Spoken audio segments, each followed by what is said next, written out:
Welcome my dear students.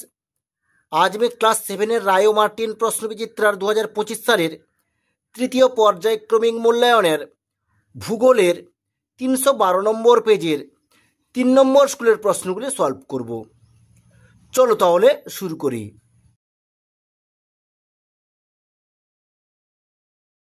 Class 7-এর ভূগোলের রায় ও Martin প্রশ্নবিচিত্রার 312 নম্বর পেজের 3 নম্বর স্কুলের একের দিকেছে সঠিক উত্তরটি নির্বাচন করো।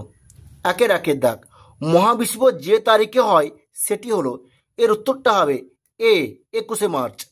একের দুইয়ের দাগ, যে দেশে মধ্যাহ্ন সূর্য দেখা যায় না তা হলো, এর উত্তরটা হবে ডি ভারত।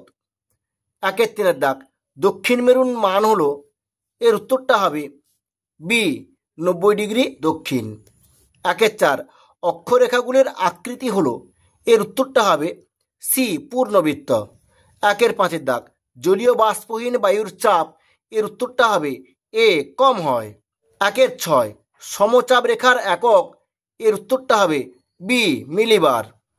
একের সাত, এটনা আগ্নেয় পর্বত, এর উত্তরটা হবে বি ইতালিতে। একের আট, পৃথিবীর ছাদ বলা হয়, এর উত্তরটা হবে এ পামির মালভূমিকে। একের নয়, পার্বত্য অঞ্চলের নদীগুলিতে, এর উত্তরটা হবে এ সারা বছর জল থাকে। একের 10, নদীর মধ্যপ্রবাহে সৃষ্টি হয়, এর উত্তরটা হবে বি অশ্বক্ষুরাকৃতি হ্রদ।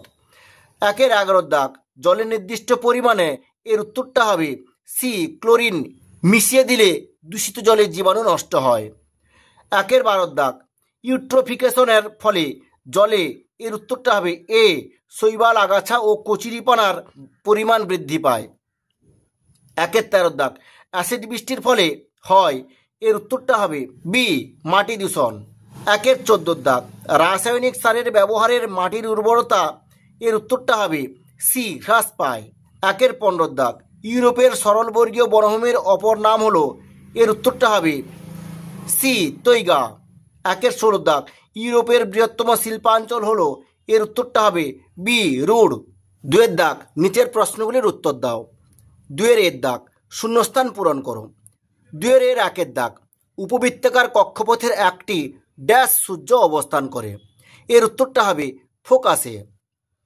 দুয়ের দাগ, অনেকগুলি পর্বতশ্রেণী বিভিন্ন দিক থেকে এক জায়গায় এসে মিশলে তাকে ড্যাশ বলে, এর উত্তরটা হবে পর্বত গ্রন্থি বলে। দুয়ের তিনের দাগ, ড্যাশ নদীর কোনো বদ্বীপ নেই, এর উত্তরটা হবে গঙ্গা নদীর। দুয়ের চারের দাগ, ভূমধ্যসাগরীয় জলবায়ুর প্রধান উদ্ভিদ হলো ড্যাশ, এর উত্তরটা হবে আঙ্গুর ও কমলা লেবু। বির দাগ, নিচের বিবৃতিগুলি ঠিক বা ভুল চিহ্নিত করো। বির একের দাগ, 2020 সালটি অধিবর্ষ নয়, এটি ভুল হবে। দুয়ের দাগ, পার্বত্য অঞ্চলে অবস্থিত নদীগুলি জলবিদ্যুৎ উৎপাদনের সহায়ক হয়, এটি ঠিক হবে। বির তিনের দাগ, গঙ্গা একটি নিত্যবহ নদী, এটি ঠিক হবে।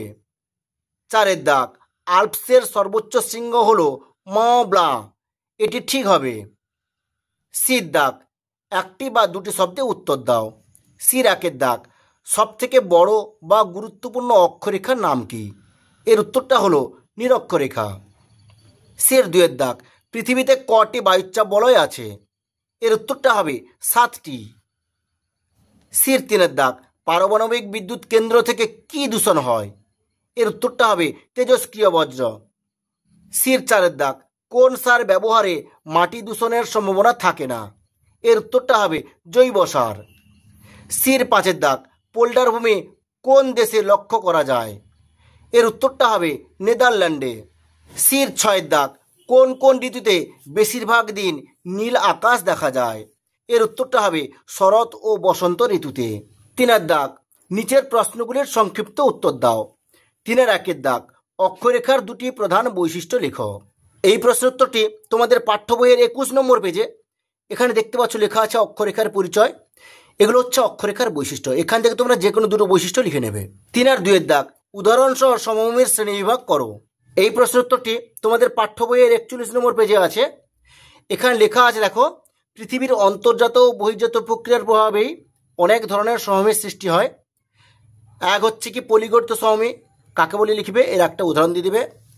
লাভা সমভূমি লিখবে, কাকে বলে লিখবে এর একটা উদাহরণ দিয়ে দিবে। লুয়েস সমভূমি লিখবে, কাকে বলে লিখবে এর একটা উদাহরণ দিয়ে দিবে।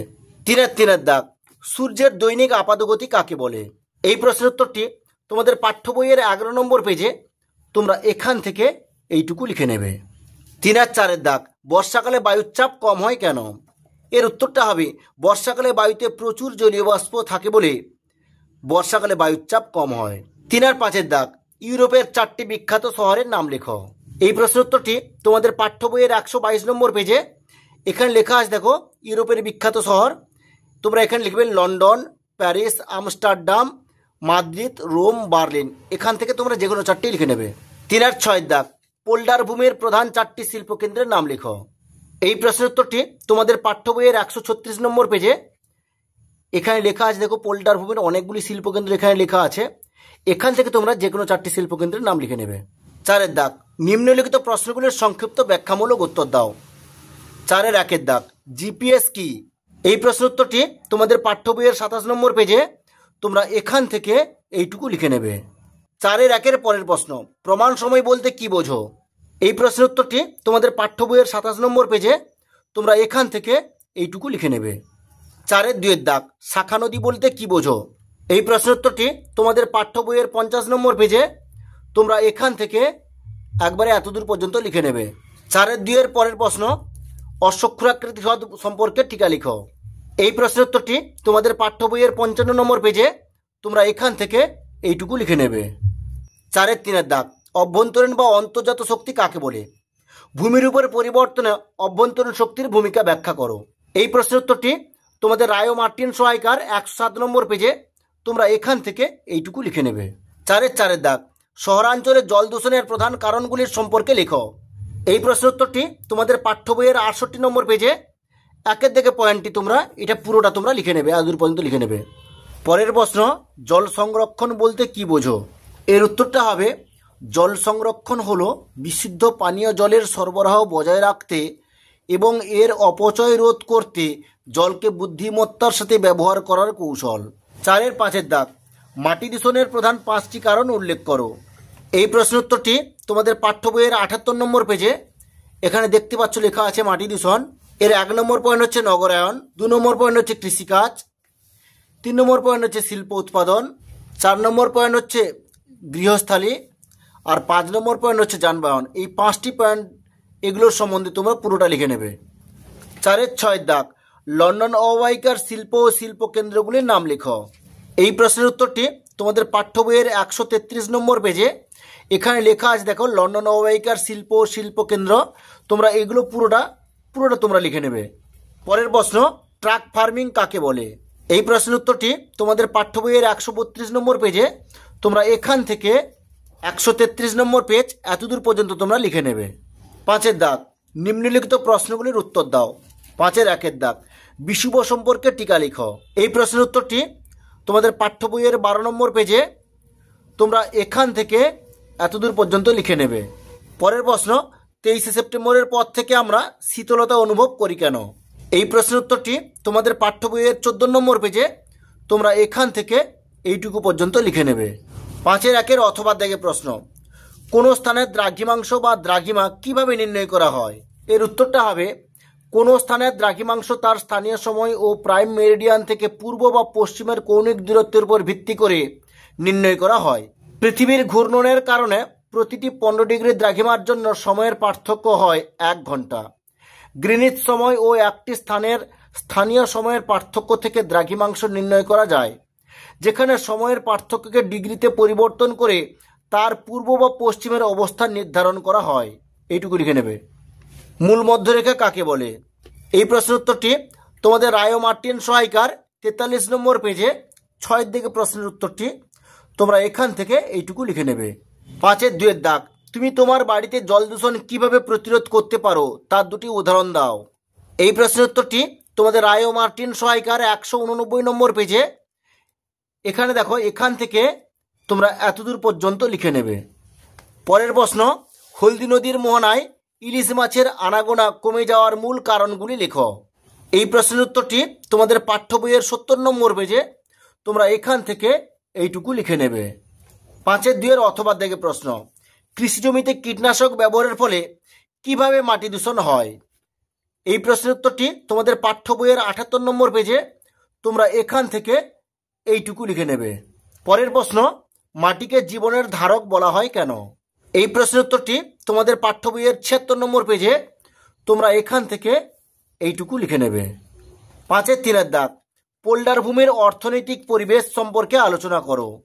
এই প্রশ্নের উত্তরটি তোমাদের পাঠ্য বইয়ের ১৩৬ নম্বর পেজে এখানে লেখা আছে, দেখো, পোল্ডার ভূমির অর্থনৈতিক পরিবেশ।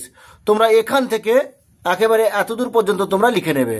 পরের প্রশ্ন, ইউরোপ মহাদেশের আয়তন কত? এর উত্তরটা হবে ১,১,৮০,০০০ বর্গ কিলোমিটার। ৫-৩ অথবার প্রশ্ন, উষ্ণতা ও বৃষ্টিপাতের তারতম্য অনুসারে ইউরোপের জলবায়ুকে কয় ভাগে ভাগ করা যায় ও কি কি? এই প্রশ্নের উত্তরটি তোমাদের পাঠ্য বইয়ের ১২৬ নম্বর পেজে এখানে লেখা আছে, দেখো, ইউরোপের জলবায়ু এটা হচ্ছে ১ হচ্ছে তুন্দ্রা জলবায়ু, ২ হচ্ছে উপমরু জলবায়ু, ৩ হচ্ছে পশ্চিম ইউরোপীয় জলবায়ু, ৪ হচ্ছে ভূমধ্যসাগরের জলবায়ু, আর ৫ হচ্ছে মহাদেশীয় জলবায়ু। এই ৫টি জলবায়ু তোমরা লিখে নেবে। পরের প্রশ্ন, স্টেপ তৃণভূমি কি? এই প্রশ্নের উত্তরটি তোমাদের পাঠ্য বইয়ের ১২৭ নম্বর পেজে তোমরা এখান থেকে এইটুকু লিখে নেবে। ঠিক আছে, আজ এই পর্যন্ত। নেক্সট ভিডিওতে আমি ৪ নম্বর স্কুলের প্রশ্নগুলি সলভ করব।